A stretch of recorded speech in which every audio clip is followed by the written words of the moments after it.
जय माता दी।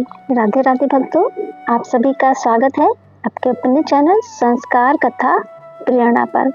आज हम उसी दिव्य प्रसंग को और भी अधिक विस्तार, भाव और गहराई के साथ सुनेंगे, जो केवल कथा नहीं बल्कि आदिशक्ति के परम रहस्य का उद्घाटन है।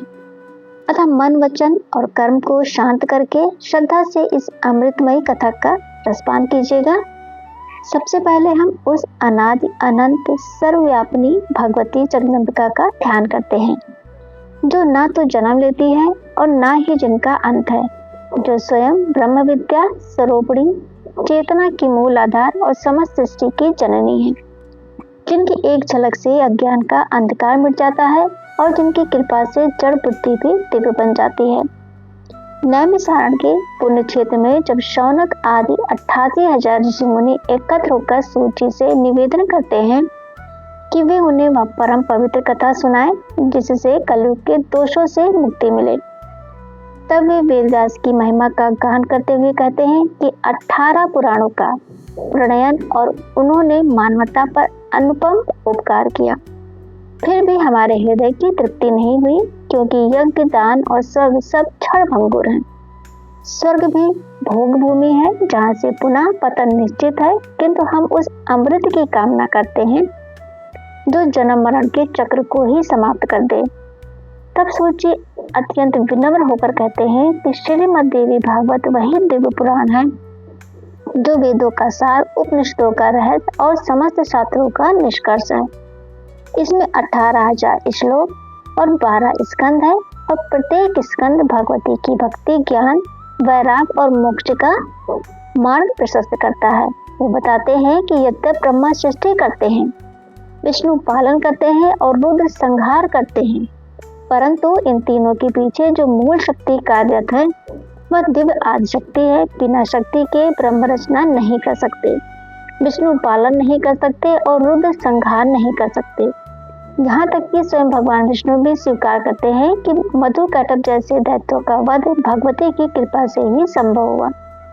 प्रलय काल में जब सब वो जल ही जल था, तब भी वे उसी योग माया के अधीन शेष शैया पर विश्राम करते थे और प्रत्येक अवतार राम, कृष्ण, नरसिंह सभी उसी महाशक्ति की आज्ञा से प्रकट हुए।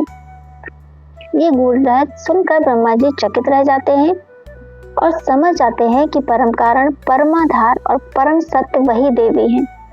आगे कथा में व्यास जी का प्रसंग आता है जब वे अपने आश्रम में पक्षियों को अपने नवजात शिशु के प्रति अगाध प्रेम करते देखते हैं, तब उनके हृदय में भी पुत्र प्राप्ति की तीव्र इच्छा जागती है। वे सोचते हैं कि यदि पक्षियों में इतना स्नेह है तो मनुष्य में कितना अधिक होगा, और वे पुत्रहीनता के दुख से व्याकुल होकर विचार करते हैं कि किस देवता की आराधना करें। तभी देवर्षि नारद प्रकट होते हैं और उन्हें वही रहस्य बताते हैं कि यदि सर्वोत्तम वर चाहिए तो आदिशक्ति के शरण में जाओ, क्योंकि वही वरदायिनी, वही कल्याणमयी और वही मोक्ष प्रदा है। नारद जी अपने पिता ब्रह्मा और भगवान विष्णु के संवाद का उदाहरण देकर समझाते हैं कि शक्ति ही सबकी मूलाधार है और उसी के अधीन सब देवता कार्य करते हैं। यह सुनकर व्यास जी के हृदय में दृढ़ निश्चय जागता है। वे भगवती के चरण कमलों को अपने हृदय सिंहासन पर स्थापित कर पर्वत की ओर तपस्या के लिए प्रस्थान करते हैं, यह संकल्प लेकर कि बिना देवी कृपा के कोई भी सिद्धि संभव नहीं।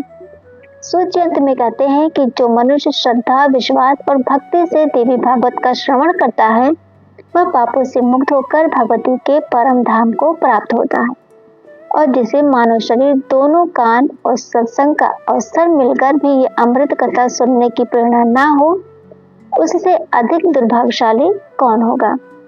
ये पुराण संसार सभी पुराण रूपी महासागर को पार कराने वाली दिव्य नौका है, जिसमें बैठकर जीव सहज ही भव बंधन से मुक्त हो सकता है और भगवती की शरण में पहुंचकर शाश्वत आनंद को प्राप्त करता है। तो दोस्तों, यदि ये कथा आपके हृदय को स्पर्श कर गई हो तो वीडियो को जरूर लाइक किया करें। कमेंट में जय माता दी लिखकर अपनी उपस्थिति जरूर दर्ज कराएं और बताइए कि आज के इस प्रसंग का कौन सा भाग आपको सबसे अधिक भावुक कर गया। ऐसे ही दिव्य और गहन कथाओं के लिए जुड़े रहिए संस्कार कथा प्रेरणा के साथ। जय माता दी। तो फिर मिलते हैं अगले वीडियो में, तब तक के लिए जय श्री कृष्णा दोस्तों।